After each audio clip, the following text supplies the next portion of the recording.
Hello दोस्तों, कैसे हैं आप। दोस्तों आज के इस वीडियो में हम बात करेंगे पासपोर्ट को ECNR बनाने के लिए। तो सबसे पहले तो मैं ये बता दूं कि बहुत लोग ऐसा मिस्टेक करते हैं, किसी के पास सर्टिफिकेट होता भी है और फिर भी वो जल्दबाजी में, जैसे सर्टिफिकेट किसी का आने वाला है और उसके बाद उससे पहले ही वो पासपोर्ट बना लेते हैं। तो उसमें क्या होता है कि अगर सर्टिफिकेट आपके पास नहीं है तो ECR पासपोर्ट बन जाता है। मतलब पासपोर्ट का जो कैटेगरी होता है, दो कैटेगरी होता है, एक ECNR होता है, एक ECR होता है। ECNR मतलब हो गया कि जो पढ़े लिखे लोग होते हैं, जिनके पास सर्टिफिकेट होता है, जो एजुकेटेड लोग होते हैं, उनके लिए ECNR पासपोर्ट बनता है। और जो पढ़े लिखे नहीं होते हैं, जैसे लेबर क्लास के लोग होते हैं, जिनको कभी विजिट पे जाना है वो, या फिर किसी तरह का जो पढ़े लिखे लोग नहीं होते हैं, उनके लिए ECR पासपोर्ट होता है। तो अगर आपने गलती से ECR पासपोर्ट बना लिया है, या फिर हो सकता है कि आप 10th का एग्जाम दे रहे थे और उससे पहले ही आप पासपोर्ट बना लिया और सर्टिफिकेट आने वाला था, लेकिन आपने वेट नहीं किया और पासपोर्ट बनवा लिया, तो अब आपको क्या करना है ECR से ECNR करने के लिए, वो हम इस वीडियो में आपको बताने वाले हैं। तो वीडियो को एंड तक देखिएगा ताकि आपको सारा प्रोसीजर अच्छे से समझ में आ जाए और आप कोई गलती ना करें, क्योंकि एक गलती आपका पासपोर्ट को खराब कर सकता है, आपको बाद में बहुत ज्यादा प्रॉब्लम हो जाने वाली है। इसलिए वीडियो को एंड तक देखिएगा। जो जेन्युइन तरीका है वही मैं आपको बताऊंगा, क्योंकि YouTube में बहुत सारे ऐसे वीडियोस हैं जो मतलब जेन्युइन तरीका नहीं बताते हैं, गलत इन्फॉर्मेशन देते हैं, जिससे आप जैसे व्यूअर्स का काफी नुकसान हो जाता है उनके रास्ते पे चलने से। तो मैं इसमें जो जेन्युइन तरीका है वही मैं आपको बताऊंगा। तो इसीलिए वीडियो को एंड तक देखिएगा और सारा कुछ मैं लाइव प्रूफ के साथ दिखाऊंगा कि कैसे आपको अप्लाई करना है, कैसे ID क्रिएट करना है, अप्लाई करने के बाद क्या करना होता है, सारा कुछ हम इस वीडियो में बताएंगे। कंप्यूटर स्क्रीन की तरफ जाने से पहले मैं आपको ये बता दूं कि ECNR और ECR पासपोर्ट क्या होता है, वो तो आप समझ गए। क्योंकि ECNR जो पासपोर्ट होता है वो एजुकेटेड लोगों के लिए होता है, जो पढ़े लिखे लोग हैं उनके लिए होता है, और जो ऑफिशियल काम में अगर बाहर कहीं जाना चाहते हैं गल्फ कंट्री में, तो उनके लिए ECNR पासपोर्ट होता है। और अगर जो लेबर कैटेगरी के लोग हैं उनके लिए ECNR पासपोर्ट की जरूरत नहीं है, कोई दिक्कत नहीं है, ECR पासपोर्ट बन जाएगा। उनके लिए सिर्फ आधार पैन कार्ड का डॉक्यूमेंट के लिए आधार पैन कार्ड काफी होता है। लेकिन अगर जो पढ़े लिखे होते हैं उनके लिए सर्टिफिकेट वेरिफिकेशन में जरूरत पड़ता है। और उनके अलावा भी एक 2-3 तरीका और भी है जिससे ECNR पासपोर्ट बन सकता है, वो मैं किसी अगले वीडियो में बता दूंगा। इसमें मैं ये बताऊंगा कि आपके पास अगर सर्टिफिकेट है या फिर सर्टिफिकेट नहीं था और अभी आ गया है, तो अब क्या करना चाहिए। मान लीजिए कि आपको 1 साल पहले सर्टिफिकेट नहीं था, आप क्लास 9th में थे और आपके पास मैट्रिक का सर्टिफिकेट नहीं था और आपने पासपोर्ट बनवा लिया था क्लास 9th में ही। तो अब क्या करना है, आपको अगर जाना है ऑफिशियल काम में, अब आपने 10th कर लिया और 10th करने के बाद आपका सर्टिफिकेट आ चुका है, तो अब आपको ECNR करने के लिए टेंशन लेने की जरूरत नहीं है। फिर से आपको अप्लाई करना होगा, फिर से एक बार 1500 रुपए का फीस कटेगा। और जो गवर्नमेंट का फीस है 1500 रुपया पासपोर्ट अप्लाई करने का, झारखंड में मैं बात कर रहा हूँ, तो आपको वो फीस आपको फिर से लगेगा। लेकिन 1500 रुपया कोई बड़ी बात नहीं है, 1500 रुपया लगा करके आप फिर से ECNR पासपोर्ट अप्लाई कर सकते हैं, खुद से कर सकते हैं, कहीं आपको कैफे जाने की जरूरत नहीं है। मैं आपको पूरा लाइव प्रूफ दिखाऊंगा यहाँ पर किस तरह से आपको अप्लाई करना है, क्या क्या सावधानी रखनी है, किस तरह से ID क्रिएट करना है, कहाँ पे OTP आएगा, कौन सा ईमेल डालना जरूरी होता है, कैसे क्या है बर्थ वगैरह, सारा कुछ हम इस वीडियो में बताएंगे। तो चलिए कंप्यूटर स्क्रीन की तरफ और मैं आपको लाइव दिखाता हूँ कि किस तरह अप्लाई करना है। तो दोस्तों सबसे पहले हम कंप्यूटर स्क्रीन पे आ चुके हैं। आने के बाद यहाँ पर सबसे पहला जो है पासपोर्ट सेवा का जो वेबसाइट है, उसके ऑफिशियल जो वेबसाइट है उस पे हमको आ जाना है। इसका डिस्क्रिप्शन में लिंक दिया हुआ है, आप चाहें तो लिंक पे क्लिक करके आप डायरेक्टली उस पे आ सकते हैं। तो आने के बाद सबसे पहले न्यू यूजर क्रिएट करना होता है, तो हम पहले न्यू यूजर का जो रजिस्ट्रेशन है वो कर लेते हैं। यहाँ पे पासपोर्ट ऑफिस सेलेक्ट करना है, उसके बाद ये पासपोर्ट ऑफिस में जो आपके एरिया का पासपोर्ट ऑफिस होगा, फॉर एग्जांपल यहाँ पे झारखंड में, यहाँ पे रांची में पासपोर्ट ऑफिस है, तो मेन जो हेड ऑफिस है वो यहाँ पे सेलेक्ट करना है, ना कि आपका एरिया का जो पासपोर्ट सेवा केंद्र है वो सिलेक्ट करना है। यहाँ पे पासपोर्ट ऑफिस सेलेक्ट करना है, जो हेड ऑफिस होता है, जो आपके स्टेट में एक होता है, वो चीज करना है। तो हम रांची सेलेक्ट कर लिए हैं। इसके बाद यहाँ पर नाम जो आपका है वो नाम लिखेंगे, फर्स्ट नेम और मिडिल नेम, और यहाँ पर जो है वो सरनेम अगर है तो सरनेम लिखेंगे, अगर नहीं है तो छोड़ भी सकते हैं। उसके बाद यहाँ पर डेट ऑफ बर्थ सेलेक्ट कर लेंगे, यहाँ पे लिखना नहीं है, आपको सेलेक्ट करना है। बगल में जो कैलेंडर का ऑप्शन दिया हुआ है उस पर क्लिक करके आप सेलेक्ट कर सकते हैं। या फिर इस पे भी क्लिक करके सेलेक्ट कर सकते हैं। डेट ऑफ बर्थ सेलेक्ट कर लेंगे, ईमेल आईडी डालेंगे, उसके बाद फिर जो यहाँ पे जो भी डिटेल मांगा गया है वो आप सही फिल कर लेंगे। यहाँ पे मैं डेट ऑफ बर्थ फिल कर लेता हूँ। डेट ऑफ बर्थ जो आपके आधार कार्ड में डेट ऑफ बर्थ है वो आपको आधार कार्ड के हिसाब से ही डालना है। आधार और पैन एकदम एक जैसा होना चाहिए, कोई भी मिस्टेक नहीं होना चाहिए। अदरवाइज आपका दिक्कत क्या आएगा कि जब आप पासपोर्ट ऑफिस में जाएंगे वेरिफिकेशन के टाइम पे, तो वहां पर आपको दिक्कत कर देगा, बोलेगा कि आपका जो है मिसमैच है, तो आपका जो है वो काम वो रुक जाएगा। तो इसीलिए आपको अप्लाई करने से पहले, क्योंकि अप्लाई करने के बाद आपका पेमेंट तो कट जाता है, तो अप्लाई करने के बाद तो उससे पहले आपको सारा चीज का ध्यान रखना है कि आपका सारा डॉक्यूमेंट एक जैसा होना चाहिए। आधार कार्ड, पैन कार्ड और सर्टिफिकेट्स, ठीक है, ये तीनों चीज आपका जो है वो एक जैसा होना चाहिए, कोई मिस्टेक नहीं होना चाहिए, ठीक है। तो इस तरह से हम सारा डिटेल यहाँ पे फिल कर लेते हैं। एक यहाँ पे हिंट क्वेश्चन लिखा हुआ है, तो उसका हिंट आंसर में आपको डालना है। जैसे फॉर एग्जांपल बर्थ सिटी डाल देते हैं, तो आपका जन्म कहाँ हुआ वो आप यहाँ पे लिख लेंगे। ये फ्यूचर रेफरेंस के लिए होता है, कोई मतलब बहुत काम का नहीं है, लेकिन कभी कभी ये भी काम आ जाता है। यहाँ पे कैप्चा फिल करके रजिस्टर बटन पे क्लिक करेंगे, तो सेम जिस तरह से आप देख सकते हैं किस तरह से हमने फिल किया है, उस तरह से सेव कर लेंगे, रजिस्टर कर लेंगे। उसके बाद अब जो है एक मेल आया होगा आपके रजिस्टर्ड, अभी जो आपने ईमेल आईडी डाला है उस पर एक मेल आया होगा। तो मेल पे एक लिंक आता है, उस लिंक को आपको क्लिक करना होता है। पासपोर्ट की तरफ से ही एक मेल आएगा, उसमें जो एक लिंक होगा नीचे की तरफ, उस लिंक को क्लिक करना है। उसके बाद ईमेल आईडी डाल करके उसको एक्टिवेट करना होता है। तो वहां पे आपको ईमेल आईडी डाल करके एक्टिवेट कर लेना है। उसके बाद फिर से इसी पेज पे आ जाना है, और पेज पे आने के बाद अब इस बार लॉगिन पेज पे जाएंगे। यहाँ पर आप ईमेल आईडी देख सकते हैं कि मैंने वही ईमेल आईडी डाल दिया है, और जो पासवर्ड मैंने बनाया था अभी वो पासवर्ड मैंने डाल दिया है। और पासवर्ड डालने के बाद कैप्चा फिल करने के बाद आप लॉगिन पे क्लिक करेंगे। तो जैसे ही आप लॉगिन पे क्लिक करते हैं आपका लॉगिन हो जाता है, क्योंकि अकाउंट जो है वो आपका एक्टिवेट हो चुका है। अगर आपको इसमें नहीं समझ में आया तो एक वीडियो मैंने पासपोर्ट के लिए और भी बना चुका हूँ पहले, तो आप उस पर जा करके भी इसके बारे में अच्छे से समझ सकते हैं, क्योंकि उस पर मैंने भी न्यू पासपोर्ट कैसे अप्लाई करना है या फिर रिन्यूअल कैसे करना है वो कुछ हमने बताया। सारा प्रोसीजर लगभग एक ही है, सेम है, थोड़ा थोड़ा डिफरेंस होता है, जो कि डिफरेंस आपको समझना काफी जरूरी होता है। अगर आप नहीं समझते हैं उस चीज को तो आप कोई बड़ी मिस्टेक कर देते हैं, जिसके वजह से आपको फिर पासपोर्ट ऑफिस में दिक्कतों का सामना करना पड़ता है। तो यहाँ पर हमने लॉगिन कर लिया है। लॉगिन करने के बाद आप देख सकते हैं इस तरह का ऑप्शन आ चुका है। यहाँ पे अप्लाई वाले पे क्लिक करेंगे, पहला ऑप्शन जो है अप्लाई करने के लिए। वहाँ पे क्लिक करने के बाद यहाँ पर स्टेट सेलेक्ट कर लेंगे, जो भी आपका स्टेट है वो स्टेट सेलेक्ट कर लेंगे। उसके बाद जो नीचे में डिस्ट्रिक्ट है, जो आपका डिस्ट्रिक्ट है वो सेलेक्ट कर लेंगे।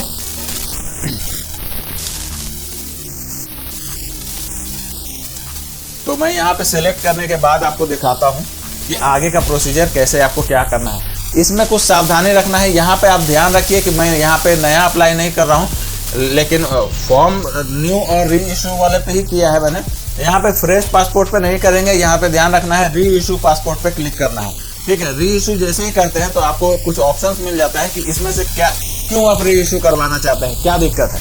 आप अपना कुछ डिटेल चेंज करवाना चाहते हैं, या फिर कोई डैमेज हो गया पासपोर्ट, या फिर पेज खत्म हो गया, या एक्सपायरी हो गया, सारा चीजें होता है। तो मेरा जो यहाँ पे ECR से ECNR करना है, इसीलिए मैंने ऊपर वाले चेंज पार्टिकुलर को किया, और उसके बाद यहाँ पर डिलीट ECR पासपोर्ट पे क्लिक कर दिया है। और उसके बाद नॉर्मल पेज और 36 पेज नॉर्मल मोड रहेगा इसका, तत्काल नहीं करना है, और 36 पेज वाले पे क्लिक किया। ध्यान से देखिएगा, जो मैंने किया है उसी को आपको करना है, ठीक है। उसके बाद अब यहाँ पे अपना डिटेल पूरा फिल कर देना है, जो है जैसे नाम है आपका 3 नेम है, मतलब फर्स्ट नेम, सेकंड नेम और मिडिल नेम। तो फर्स्ट और सेकंड नेम आपको, फर्स्ट और मिडिल नेम आपको ऊपर वाले में डालना है, और सरनेम जो है वो नीचे वाले में डालना है।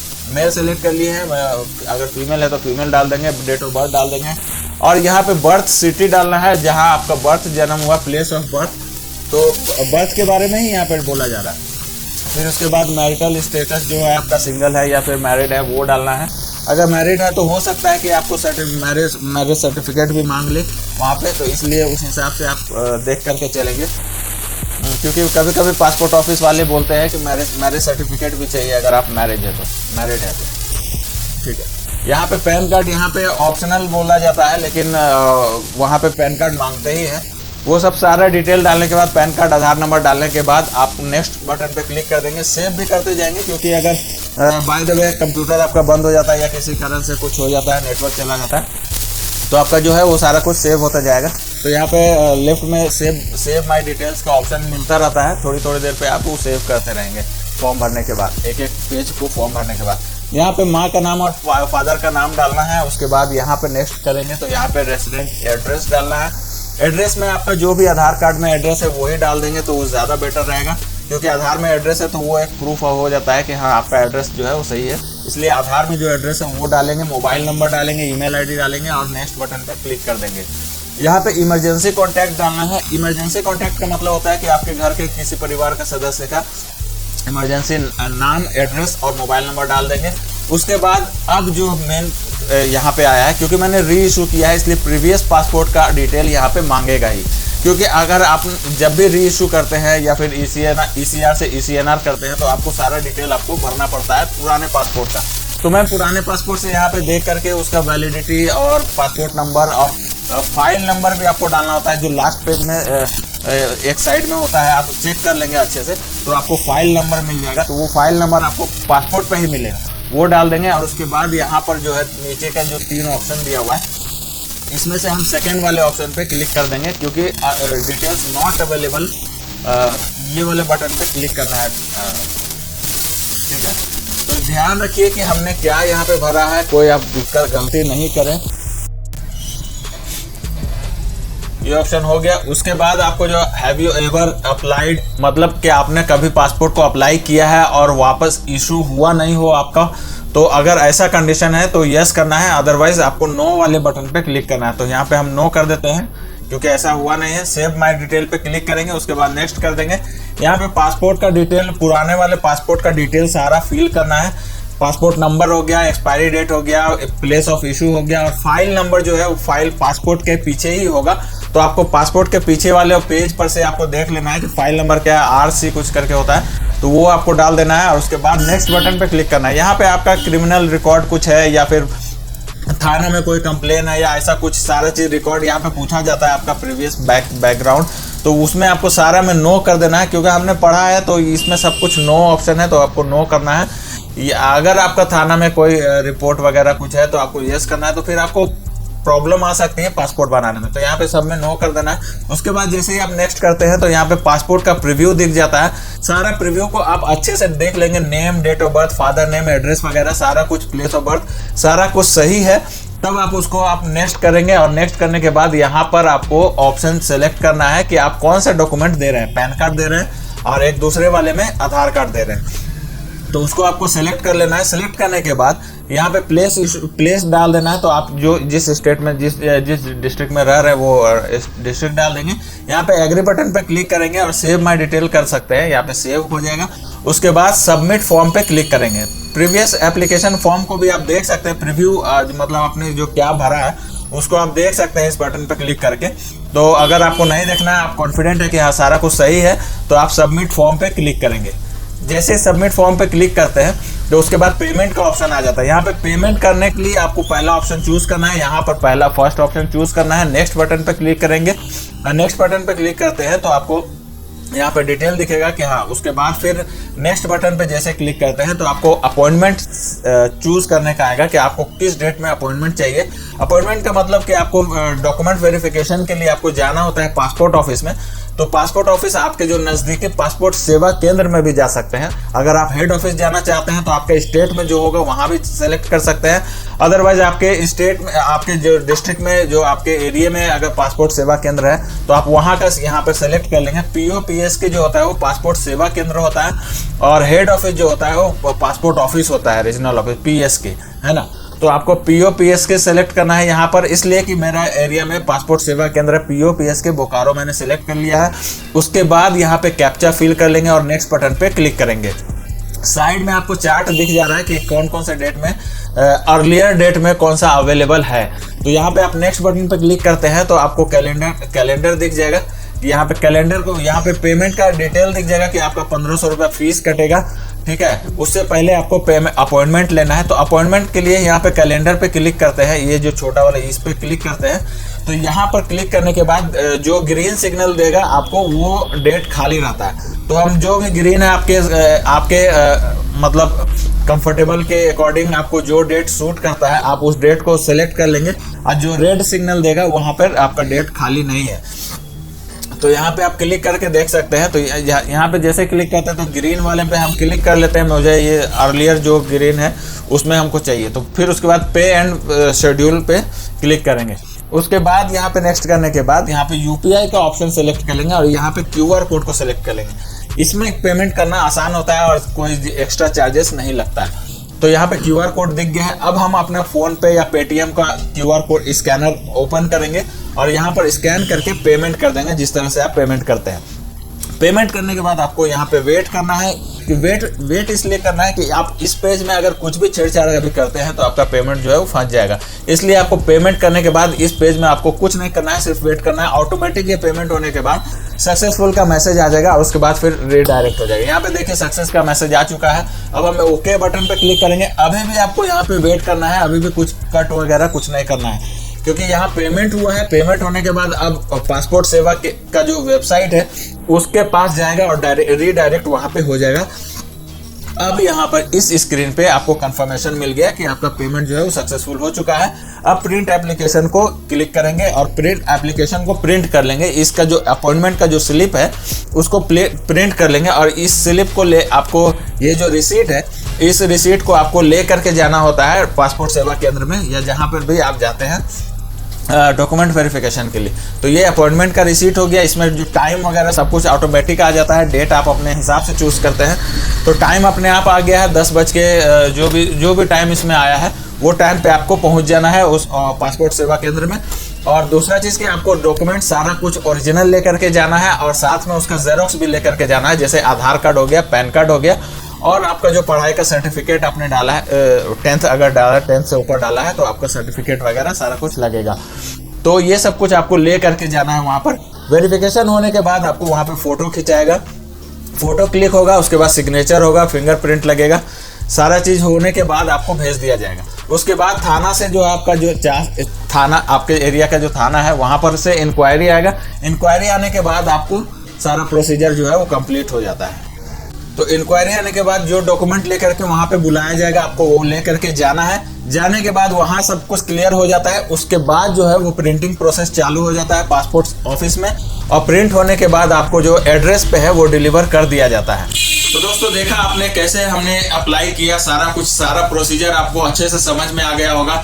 अगर फिर भी किसी तरह की कोई दिक्कत होती है, अगर आपको लगता है कुछ इंक्वायरी करना है तो आप हमसे कमेंट करके मेरे कमेंट बॉक्स में पूछ सकते हैं। मैं उसका रिप्लाई जरूर देता हूँ, हर लोगों का रिप्लाई करता हूँ, कोई दिक्कत नहीं है। क्योंकि बहुत ज्यादा कमेंट मेरे वीडियो में अभी आते नहीं है क्योंकि मेरा ज्यादा सब्सक्राइबर्स नहीं है।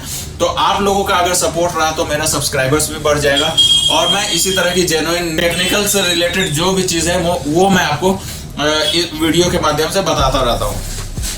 तो वीडियो पसंद आए तो लाइक कीजिए, शेयर कीजिए और चैनल को प्लीज सब्सक्राइब कर लीजिए क्योंकि हम इसी तरह के टेक्निकल वीडियो आप लोगों के लिए लाते रहते हैं। मिलता हूँ फिर किसी नेक्स्ट वीडियो में, तब तक के लिए गुड बाय, थैंक यू।